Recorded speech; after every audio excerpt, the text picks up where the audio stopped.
Jenna, we are, of course, awaiting the reaction from the State Department. That after a report the department will begin releasing the first batch of emails from then Secretary of State Hillary Clinton, following orders to do just that from a federal judge.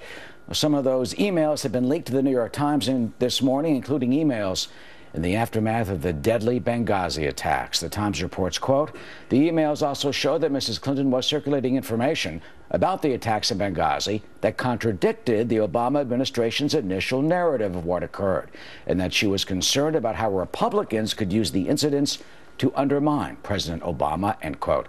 Democrats on the House Benghazi Committee confirmed the panel has the emails, and it could raise even more questions. Chris Wallace is the anchor of Fox News Sunday and joins us now. You know, Chris, the emails were not classified, but they were marked sensitive and confidential. What could these new revelations mean, especially when it seems, as what the New York Times is reporting, that there were some political considerations in these?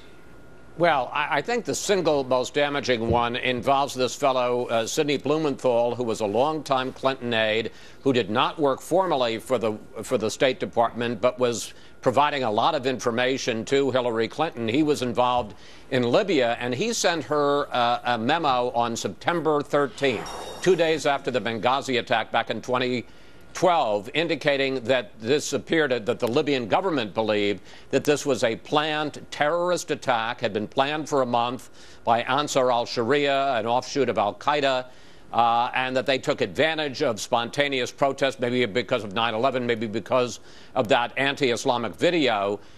They took advantage of that to launch this terror attack. Hillary Clinton thought so much of it that she sent it to a top aide and said, circulate this around. What makes that timing particularly interesting, that's September 13th. On September 14th, the bodies of the 4 Americans who were killed were returned. The coffins were returned to Andrews Air Force Base. Secretary Clinton and President Obama spoke there. Secretary Clinton seemed at that time to blame the attack entirely on the video.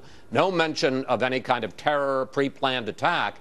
And when she met privately with the relatives of the 4 victims, the 4 Americans who were killed in the Benghazi attack, she talked again about the video and not at all about a terror attack. And then, of course, we all know Susan Rice went on the 5 Sunday shows, including Fox News Sunday, that Sunday, and repeated that line. Well, here she is getting advice from a very trusted advisor, information that this was a terror attack, and she did not in any way pay any credence to that when she spoke publicly and privately the next day. Well, there certainly is a tremendous conflict in that scenario. I mean, Sidney Blumenthal, more than just a trusted advisor. I mean, he's been a Clinton spinmeister, you know, for years, going back to Monica Lewinsky, wrote the book, The Clinton Wars, completely defensive about the Clintons. So, Chris, what does it say to you if indeed he wrote that email?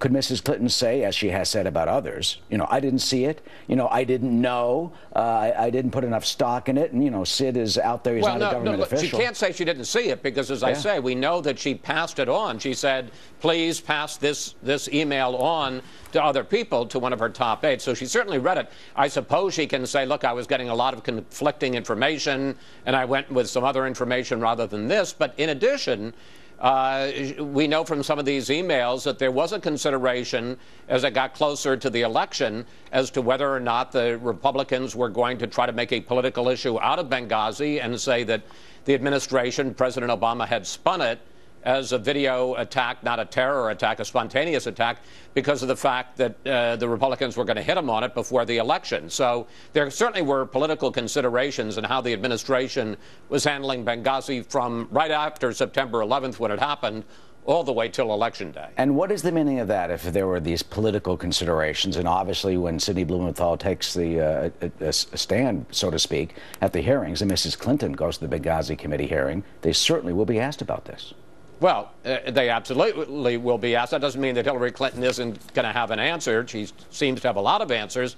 But the fact that she got this information, I mean, you know, if I were on the panel or if she were nice enough to come on Fox News Sunday, I'd say, here's one of your top advisors, not in the State Department, saying to you that they thought it was a terror attack, and yet the very next day, when you're speaking to the nation and to the relatives of the victims, the 4 American victims, you never even raised this as a possibility. How come? Great question. Carter Ham, the general in charge of that area, and Leon Panetta, the Secretary of Defense at the time, said it was a terror attack. They went to the White House and told them, but then that other story came out. Chris, Always good to see you. Hope you get to answer that question or ask that question at some point. I hope I get to ask that question. You bet. Absolutely. Of course, Chris has Fox News Sunday this weekend. You can see it as always, and he will have an exclusive interview. Well, it's not Hillary Clinton, but it's 2016 GOP presidential candidate Mike Huckabee. Also, Chris will be sitting down with former United States Ambassador John Bolton on all the developments with ISIS. You can watch that right here on the Fox News channel at 2 and 6 p.m. on Sunday, where you can check your local listings for the local Fox station where you live.